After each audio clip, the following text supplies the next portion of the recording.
Two men walk into a forest in eastern Poland carrying metal detectors and shovels.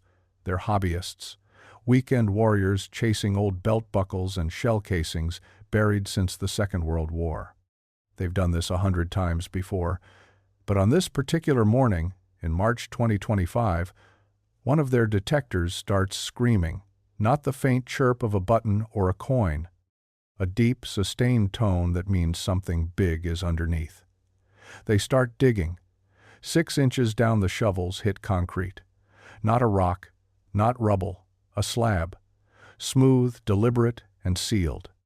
It takes them nearly 2 hours to clear the undergrowth and soil away, and what they uncover makes them both step back. A hatch, military grade. Rusted shut, but unmistakably man-made. The kind of thing that was never meant to be found. When authorities finally pry it open days later, stale air rushes out carrying the smell of damp earth and decay. A narrow set of steps leads down into a small underground chamber. Inside a camp bed, a desk, tins of food still lined up against the wall, maps pinned to the concrete, a leather satchel stuffed with documents, a German officer's uniform draped over a chair, and in the far corner slumped against the wall a skeleton still wearing boots.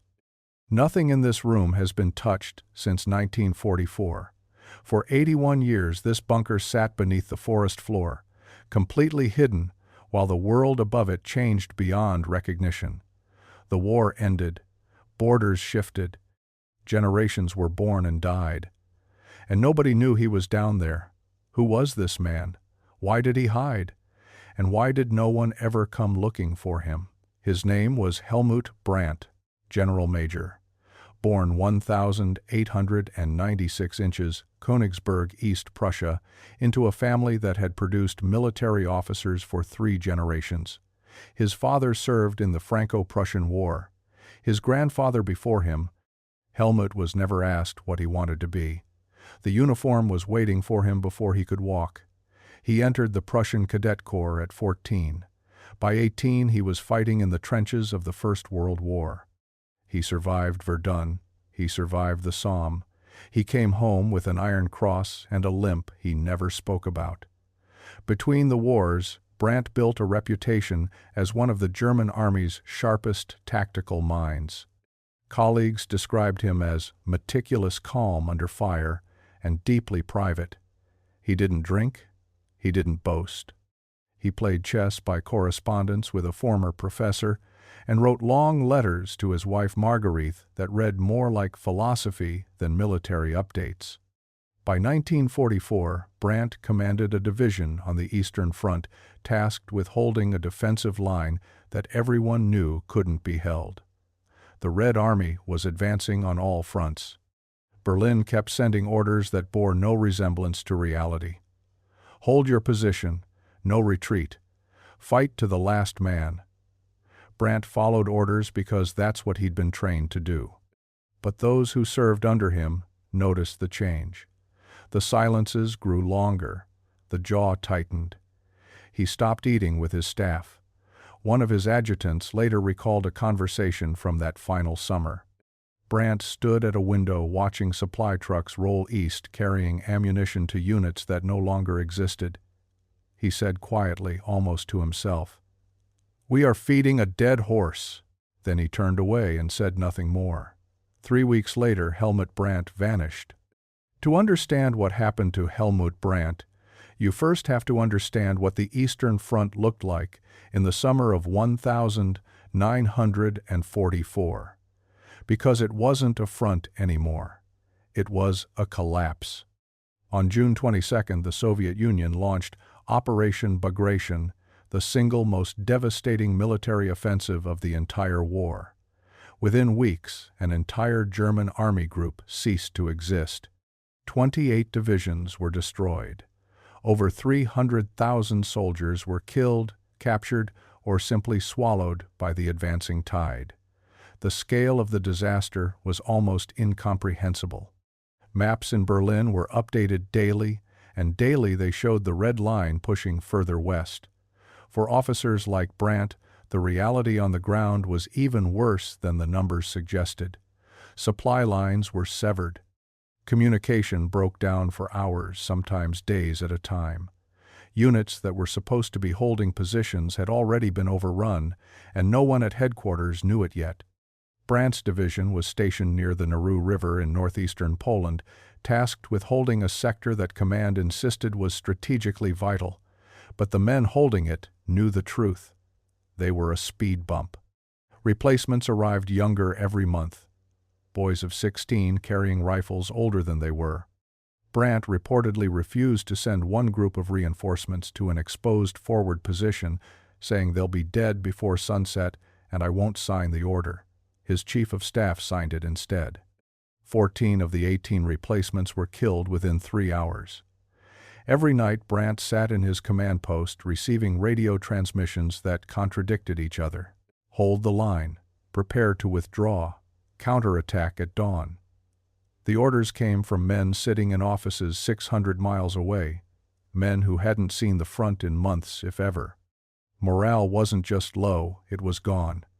Brandt's own officers began to whisper about what came next. Not how to win, how to survive. On the morning of September 14th, 1944, Helmut Brandt was expected at a divisional coordination meeting at a temporary command post near the town of Ostrowenka. 3 other senior officers were already present. Brandt never arrived. His staff car, a requisitioned Opel Blitz, had departed his forward headquarters at approximately 0630 hours. His driver, Feldwebel Werner Hasse, and his adjutant Oberleutnant Karl Pfeiffer were with him. The drive should have taken no more than 40 minutes along a secondary forest road that ran parallel to the main supply route. When Brandt failed to appear by 0800 hours, a motorcycle courier was dispatched to locate him. What the courier found raised more questions than it answered. The Opel was parked on the shoulder of the road roughly 12 kilometers from the command post. The engine was cold. The doors were closed but unlocked. Brandt's briefcase sat on the back seat containing operational maps and a sealed envelope addressed to division headquarters. His sidearm was still in its holster hanging from the passenger door. There was no damage to the vehicle, no bullet holes, no blood, no shell craters nearby, no signs of partisan activity. The forest on either side of the road was dense and undisturbed. Hasse and Pfeiffer were also missing. Neither man was ever seen again. A search party of 30 soldiers combed the surrounding woods for 2 days and found nothing. Not a footprint, not a broken branch, not a single spent cartridge. It was as if 3 men had simply stepped out of a car and dissolved into the trees. Brandt's commanding officer filed a report that evening, listing the general major as vermisst missing. No further explanation was offered because none was available. The war moved on, the front shifted, and Helmut Brandt became just another name on a list that grew longer every single day. When a general disappears in the middle of a war, people notice. But noticing and doing something about it are 2 very different things. Within hours of finding the abandoned staff car, Brandt's chief of staff, Oberst Friedrich Lenz, sent an urgent dispatch to Army Group Center headquarters requesting immediate investigation into the disappearance of General Major Helmut Brandt and 2 accompanying personnel. The response came back 3 days later. A single line, noted, "Continue operations as ordered." That was it. No investigation team was dispatched. No intelligence officers were sent to examine the vehicle or interview witnesses. The Eastern Front was hemorrhaging men at a rate that made individual disappearances almost irrelevant, even when the missing man held a general's rank. Lenz did what he could with the resources available. He pulled soldiers from the line to expand the search radius. He sent radio inquiries to partisan monitoring units asking if Soviet irregular forces had been active in the area. The answer was inconclusive. Partisan activity was widespread across northeastern Poland, but no specific engagement had been reported near the road where the opal was found. Rumors spread through the division like fire. Some said Brandt had been snatched by a Soviet reconnaissance team. Others whispered that the SS had taken him. The July 20th assassination attempt against Hitler was barely 2 months old, and the regime was hunting anyone suspected of disloyalty. Brandt had never been politically vocal, but his reluctance to follow suicidal orders had not gone unnoticed. A few men quietly suggested he had deserted, walked into the forest, and kept walking, heading west toward the Allied lines or east to surrender to the Soviets. Nobody knew. Nobody would ever confirm any of it. By October 1944, Brandt's division had been effectively destroyed in subsequent fighting. Lenz himself was killed near Warsaw. The men who had known Brandt, who had searched for him, who had whispered theories around campfires, were scattered dead or captured. His file passed through what remained of the military bureaucracy, stamped with 2 words: Vermisst verschollen, missing, presumed dead. In Königsberg, Margaretha Brandt waited. She had received Helmut's last letter on September 11, 1944, 3 pages of his careful handwriting. He wrote about the autumn light through the birch trees, about a stray dog that had adopted the command post, about how much he missed hearing her play the piano in the evenings. He did not write about the war. He never did. When the letters stopped, Margaretha told herself it was the postal system. The front was moving. Deliveries were disrupted. It happened all the time. Weeks passed. Then months. No letter. No telegram. No official notification of any kind. In January 1945, the Red Army reached Königsberg, and Margaretha fled west with her 2 children, 14-year-old Eva and 11-year-old Friedrich, carrying 1 suitcase and Helmut's letters tied together with kitchen string. They ended up in a refugee camp near Hamburg, sleeping on straw mattresses in a converted school gymnasium, surrounded by thousands of other families, all waiting for news that might never come. After the war ended, Margaretha began writing letters of her own. To the Allied occupation authorities, to the Red Cross Tracing Service, to the Soviet Repatriation Commission. She filled out form after form, listing her husband's name, rank unit, last known location, and physical description: brown hair, gray eyes, a scar on the left knee from Verdun, height 182 centimeters. The responses, when they came at all, were identical. No record found. She checked the prisoner of war lists published by the Soviets. Thousands of German officers had been captured and sent to camps across Siberia. Some returned years later, gaunt and broken, walking off trains into the arms of families who had given up hope. Margaretha met every train she could. Helmut was never on any of them. In 1952, after 8 years of silence, the German government officially declared Helmut Brandt dead. Margaretha held a funeral in a small church outside Hamburg. The coffin was empty. Eva and Friedrich stood beside their mother in the rain, watching a box with nothing inside it lowered into the ground. Margaretha kept every one of Helmut's letters in a wooden box beneath her bed until the day she died in 1971. She never remarried. She never stopped believing he might walk through the door. After the war ended, the world moved on. But the questions didn't. Germany was split in 2. The Iron Curtain fell across the exact landscape where Helmut Brandt had disappeared, and suddenly the forests of northeastern Poland were on the wrong side of history. Archives were seized. Soviet intelligence swept through captured German military records, taking what they wanted and destroying what they didn't. Files that might have shed light on Brandt's fate were scattered across 4 countries, locked in classified vaults, or simply lost in the chaos of occupation and partition. For the Brandt family, the Cold War didn't just bury the truth, it made the truth unreachable. Eva Brandt, now married and living in Munich, wrote to the newly formed West German government in 1955 requesting any information about her father's military service and disappearance. She received a polite form letter stating that records pertaining to officers who went missing on the Eastern Front were largely incomplete and that no further investigation could be conducted at this time. She wrote again in 1961. Same response. Friedrich tried a different approach. In the late 1960s, he contacted a journalist who had been investigating the fates of missing Wehrmacht officers. The journalist told him there were more than 1.3 million German soldiers still officially unaccounted for from the Eastern Front alone. Generals, privates, entire companies that vanished between one radio transmission and the next. Helmut Brandt wasn't special. He was a statistic. Over the years, rumors surfaced the way they always do when a body is never found.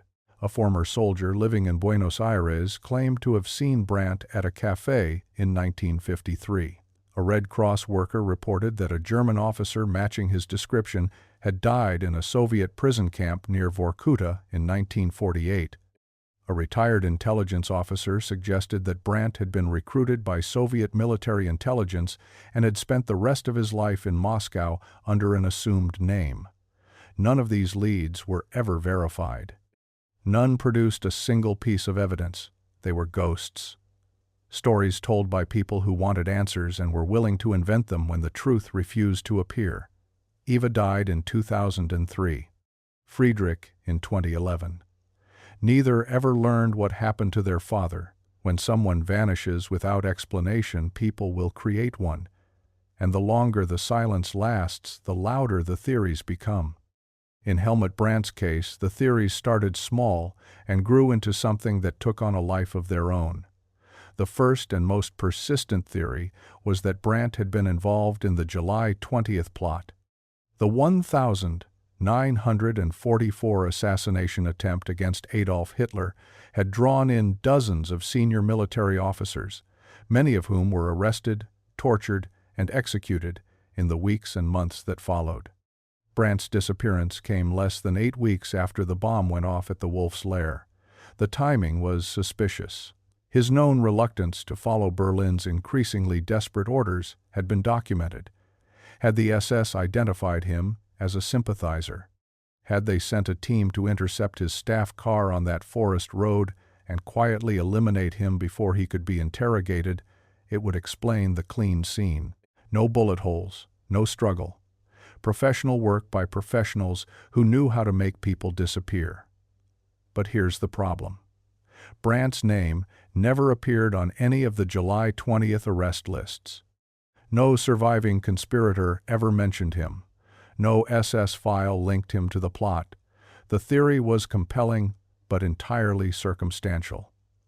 The second theory pointed east. Some historians suggested that Brandt had attempted to negotiate a secret local surrender with Soviet forces, hoping to spare his men from a battle he knew they couldn't win.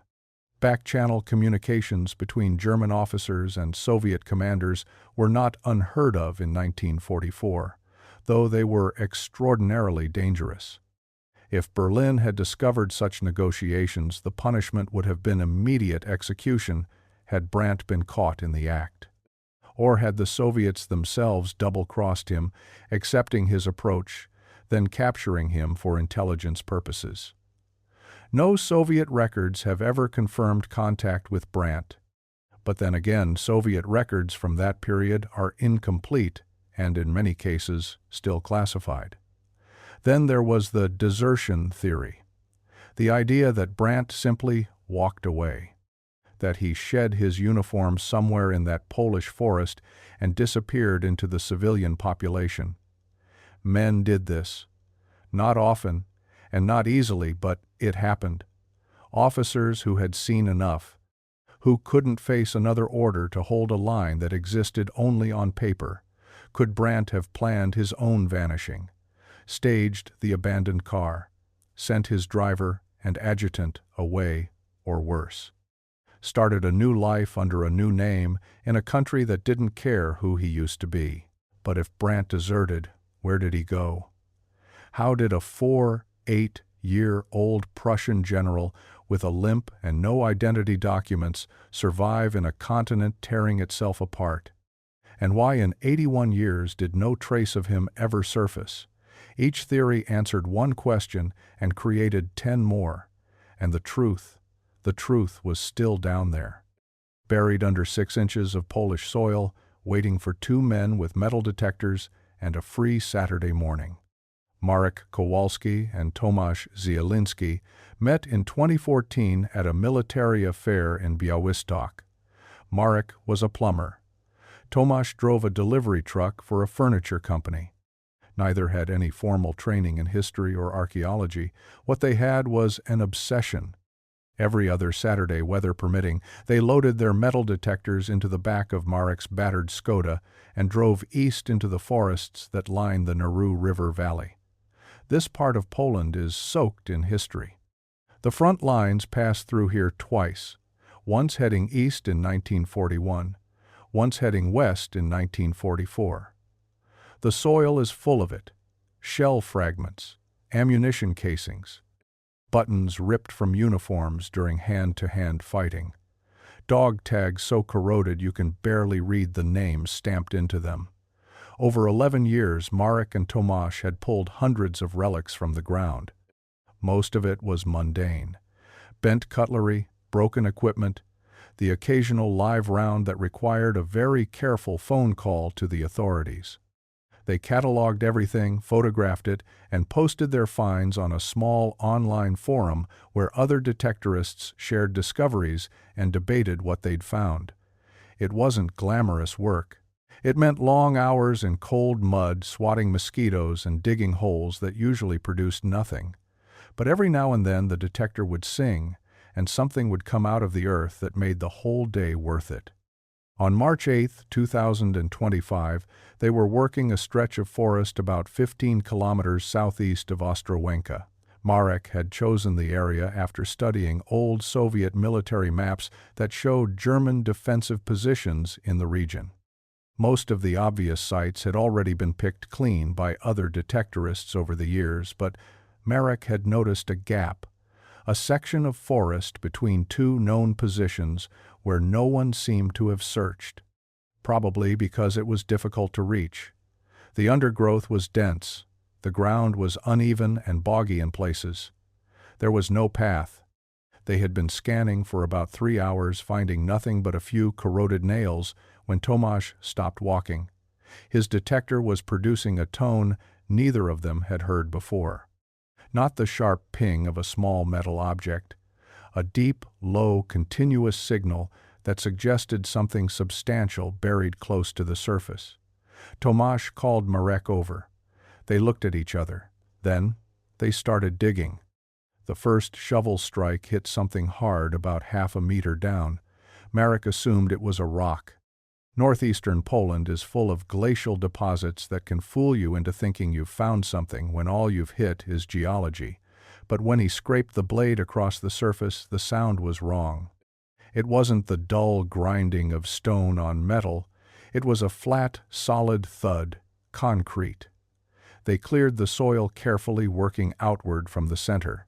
Within 20 minutes, they had exposed an area roughly 1 meter square, a slab, flat, deliberately poured, and in the middle a rusted iron handle recessed into the surface. Neither of them spoke for a long moment.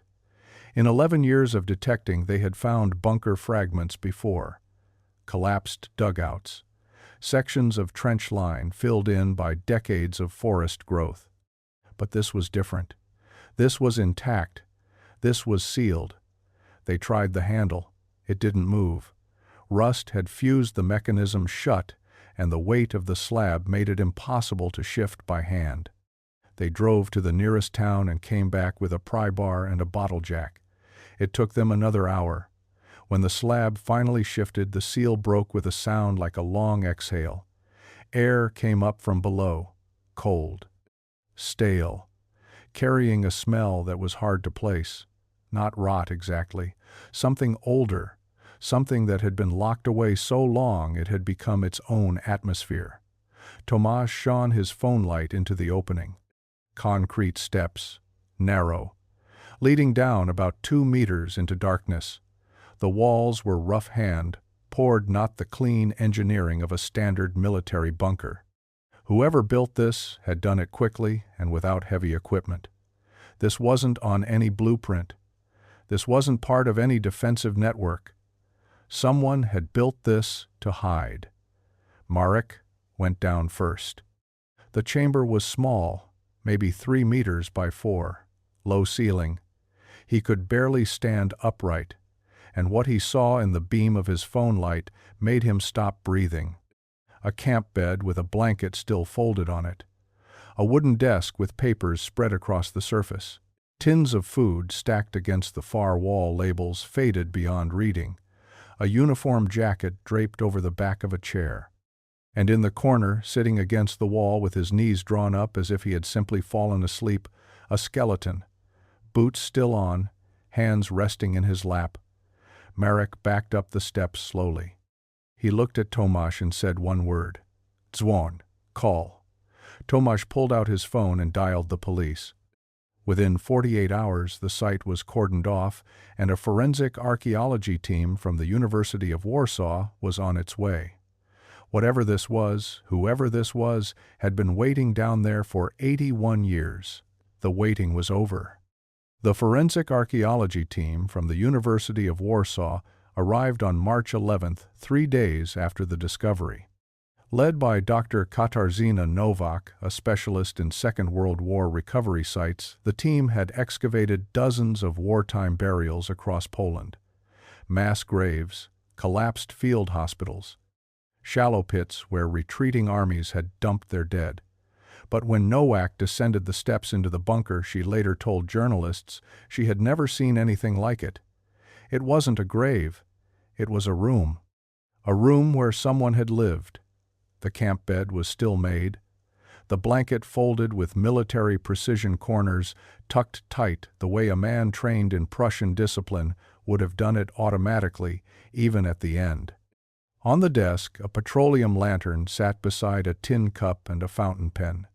Papers were spread across the surface, some loose, some stacked neatly, as though the occupant had been organizing them and simply stopped.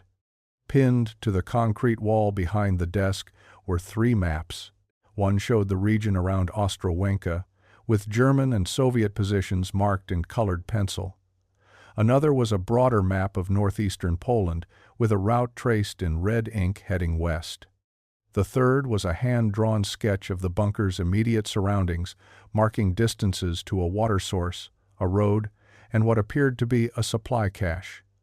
Against the far wall, 12 tins of food were lined up in 2 rows. Wehrmacht issue rations. Some had been opened and emptied. Others remained sealed. Their labels too faded to read, but their shapes unmistakable to anyone who had studied German military logistics. A canteen sat on the floor, half full of liquid that had long since turned to something unidentifiable. But it was the leather satchel beneath the desk that drew Nowak's attention first. Inside, she found a bundle of personal letters tied with string. Photographs. A woman and 2 children standing in front of a stone house, squinting into summer light. A formal military portrait of an officer in dress uniform. And a journal. Small leather bound its pages, dense with handwriting. The ink had faded, but was still legible. Nowak set the journal aside for laboratory analysis and turned her attention to the remains. The skeleton sat in the corner of the bunker, back against the wall, legs drawn up. The posture suggested someone who had sat down and never stood up again. He was still wearing boots. The leather had hardened and cracked but held its shape. Fragments of a uniform tunic clung to the upper body. And on the collar, barely visible, beneath decades of dust and decay, were the insignia of a general major. Nowak looked at the photographs, then at the remains, then back at the photographs. She didn't say anything. She didn't need to. The formal identification process took 11 weeks. The remains were transported to the Forensic Anthropology Laboratory at the University of Warsaw, where Dr. Paweł Marchetti led the analysis. The skeleton was male. estimated age at death between 45 and 55, height approximately 182 centimeters. There was evidence of an old healed fracture on the left patella consistent with a significant injury sustained decades before death. The cause of death was harder to determine. There were no fractures suggesting violence, no bullet damage to the bones, no signs of blunt force trauma. Marchetti's preliminary assessment pointed to either illness or starvation. The body had simply shut down. Dental analysis provided the first concrete link. German military dental records from the Second World War are surprisingly well preserved. The Wehrmacht maintained meticulous medical files for its officer corps, and many of these records survived the war in archives that eventually passed to the German Federal Military Archive in Freiburg. A request was filed. 6 weeks later, a match came back. The dental profile of the remains was consistent with the file of General Major Helmut Brandt, last recorded dental examination April 1944. But dental records alone weren't enough for absolute confirmation. The team needed DNA, and for DNA they needed a living relative. This is where the story becomes something more than forensic science. Brandt's daughter Eva had died in 2003, his son Friedrich in 2011, but Friedrich had a daughter, Claudia Brandt Hoffmann, a retired schoolteacher living in Freiburg. She was 64 years old and had grown up hearing stories about a grandfather she never met, a man whose photograph sat on her father's desk for as long as she could remember, a man who left for the war one day and never came back. When investigators contacted her, she agreed to provide a DNA sample immediately. She didn't hesitate. She didn't ask questions. She simply said, "I've been waiting for this call my entire life." The mitochondrial DNA comparison confirmed what the dental records had suggested. The remains in the bunker were those of Helmut Brandt. After 81 years, the missing general had been found. But the identification only answered the simplest question. It told them who, it didn't tell them why. Why had a general officer built a secret bunker in the forest?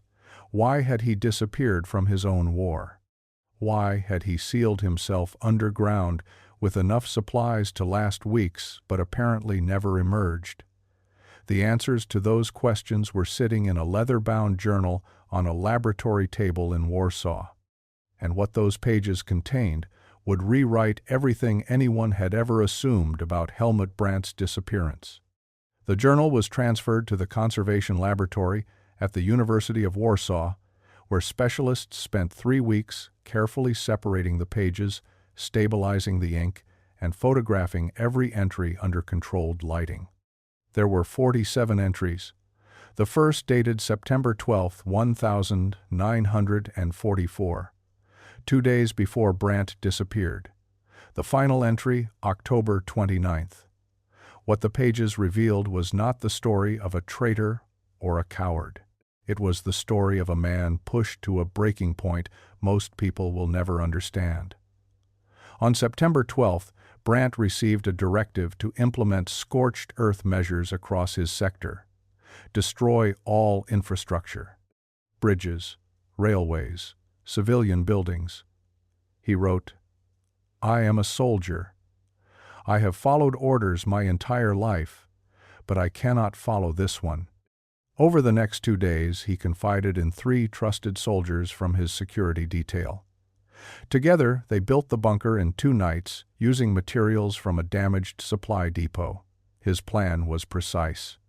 Stage his disappearance. Leave the staff car on the road.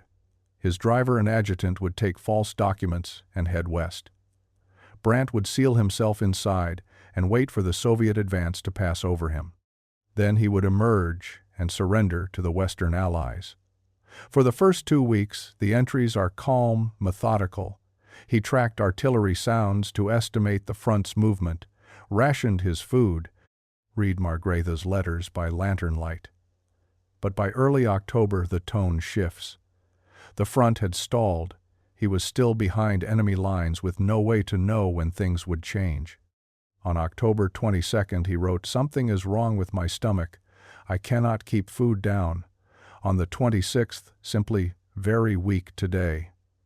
The final entry is dated October 29th, 1944. 3 lines. "I wanted to see Margrethe again. I wanted to watch the children grow. I think the forest will keep me now." After that, the pages are blank. Claudia Brandt Hoffman received the call on a Tuesday afternoon in June 2025. She was sitting in her garden in Freiburg reading a novel. When Dr. Nowak told her what the journal contained, Claudia was quiet for a long time. Then she said, "I always knew he didn't leave us. He wasn't that kind of man." Claudia had grown up with absence. Not the sharp kind that comes with a death you can mourn, but the hollow kind. The kind that sits in a room like an empty chair, no one moves. Her father, Friedrich, rarely spoke about Helmut, but Claudia noticed things as a child. The way he paused at train stations watching passengers step off as though still looking for someone. The photograph on his desk he polished every Sunday morning without being asked. The wooden box under her grandmother's bed that was never opened in front of guests. Friedrich had been 11 when his father vanished. He spent the rest of his life not knowing whether Helmut had been killed, captured, or had chosen to leave. That uncertainty shaped everything. Claudia flew to Warsaw in July. She sat in a university laboratory wearing white gloves, holding her grandfather's letters to Margrethe. Letters he had carried underground.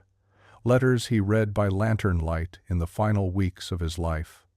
On August 23, 2025, a small private ceremony was held at the same church outside Hamburg where Margrethe had buried the empty coffin 73 years earlier. This time, the coffin was not empty. Claudia read the final 3 lines of her grandfather's journal aloud. Several people wept. Marek Kowalski and Tomasz Zielinski attended. Claudia took each of their hands and said, "You gave us back our grandfather." The German Federal Military Archive officially updated Brandt's file. Vermisst Verschollen was removed. In its place, remains recovered March 2025, identified June 2025, laid to rest August 2025. After 81 years, the file was closed. There are still more than 1 million German soldiers unaccounted for from the Second World War. 1 million. Not statistics, people, sons, fathers, brothers. Men who left home one morning and never came back. Whose families buried empty coffins or buried nothing at all. Whose names appear on lists in government archives that no one reads anymore, filed under categories like Vermisst Verschollen, missing presumed dead. Across the forests and fields of Eastern Europe, they are still out there. In collapsed trenches, in unmarked graves beside roads that no longer exist, in bunkers sealed shut by decades of soil and silence. Every year, construction crews and farmers and hobbyists with metal detectors pull fragments of the war from the ground. A helmet, a ring, a set of dog tags so corroded you have to hold them to the light at just the right angle to read the name stamped into the metal.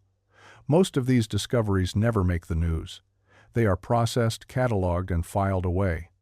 Another name crossed off a list that will never be completed. But every one of those names was someone. Every one of those fragments was carried by a person who had a life before the war and believed they would have one after it. Helmut Brandt was one of them. A man who tried to do the right thing at a moment when every option was wrong, who built himself a hiding place in the earth and waited for a future that never arrived. His story only surfaced because 2 men with metal detectors decided to search a patch of forest that no one else had bothered with. Because a granddaughter never stopped wondering. Because the earth eventually gives back what it takes. The forest kept Helmut Brandt hidden for 81 years, but it couldn't keep him forgotten forever. Some secrets are simply waiting for the right person to come looking. Now, watching footage like this, it can really stick with you, right? Some of these clips stay in your head, especially late at night when you're trying to fall asleep. And, speaking of sleep, if you're someone who lies awake at 2 or 3 a.m., mind racing, unable to shut off, I know how frustrating that is. You're exhausted, but your brain just won't stop. And the worst part? The less you sleep, the worse it gets. Your energy crashes. Your mood suffers. Everything feels harder than it should. I struggled with this for years. Tried melatonin, white noise, warm milk, nothing worked long term. Then I found something called the 30-Day Uninterrupted Sleep Reset. It's a science-based program, no pills, no medication, that actually retrains your brain to sleep through the night. 7 to 8 hours, uninterrupted. Over 30 days, it rewires your sleep system. And once you're done, you keep the results. There's a maintenance plan, so you don't slip back. Look, if you've tried everything and nothing sticks, this is different. Check the link in the description. Seriously, try it, and I'll catch you in the next story.